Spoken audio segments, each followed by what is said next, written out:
সুপ্রিয় দর্শক, আজকে ভিডিওটি পুরোপুরি যারা পটল চাষ করছেন এবং পটল চাষ করতে গিয়ে বিভিন্ন সমস্যার সম্মুখীন হচ্ছেন তাদের জন্য। তো যারা পটল চাষ করছেন ভিডিওটি আপনাদের জন্য অবশ্যই দেখবেন। তো আপনারা দেখবেন পটলের উপরে এরকম সাদা সাদা আবরণ তৈরি হয়ে পটল পচতে শুরু করে। এছাড়াও দেখবেন পাতার উপরে কালো বা সাদা ধরনের এরকম জাপ পোকা থাকে বা পাতার ভেতরে এরকম ছোট ছোট পোকা থাকে।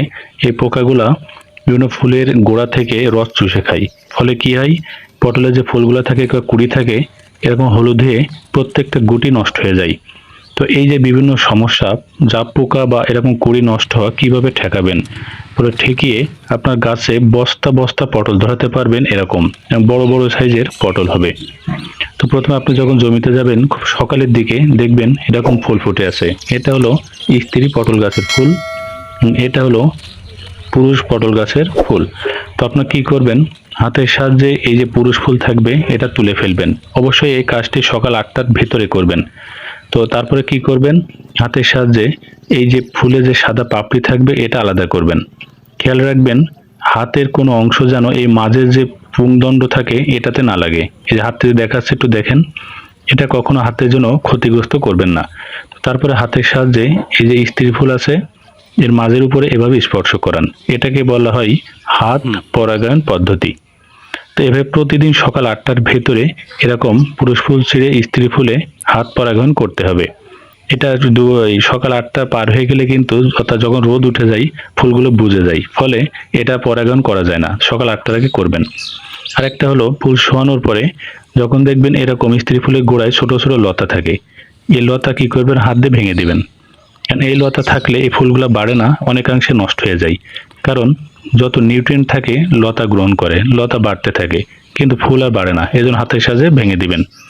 তো এরপরে এই কাজটা করলে কি বস্তা বস্তা পটল হবে না, আরো কিছু কাজ আছে সেটাও করতে হবে। এতে করে পটলের আকারও বড় হবে। তো দেখতে পাচ্ছেন এই যে চিকন চিকন লতা, মূলত এই চিকন লতাতেই স্ত্রী ফুলের কুড়ি বেশি আসে। এই দেখেন একটা একটা লতায় 3-4টা করে ফুলের কুড়ি। এরকম চিকন লতা আপনার জমিতে বেশি বেশি দরকার।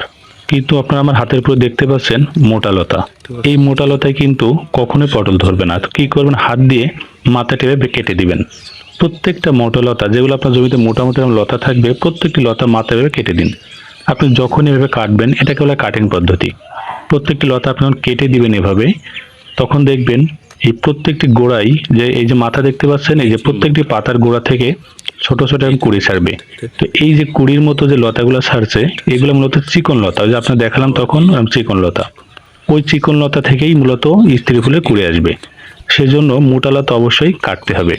তো এছাড়াও দেখবেন এই যে দেখছেন পটল, আমি প্রথমের দিকে দেখালাম এই যে ছত্রাকের বিভিন্ন সমস্যা, পচে যাওয়া, বা আপনাদেরকে দেখালাম যে কালো বা সাদা ধরনের যে জাপ পোকার আক্রমণ হয়, অথবা যে দেখালাম এই যে পোকার আক্রমণ যে দেখতে পাচ্ছেন ছোট ছোট পোকা, যেটা ওই যে পটলের গোড়া থেকে রস চুষে খেয়ে হলুদ হয়ে যায়।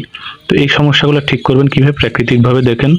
তো যখন গাছে প্রচুর পাতা থাকে বা লতা থাকে তখন মূলত পোকার আক্রমণের কারণে সূর্যের আলো ভালো করে লাগে না পুরো জমিতে। এজন্য হাতের সাহায্যে পাতাগুলো ছিঁড়ে দিতে হয়। ছিঁড়ে ছিঁড়ে ফেলে দিয়ে যখন ফেলে দিবেন সূর্যের আলো গাছে পুরোপুরি ভালোভাবে যাবে।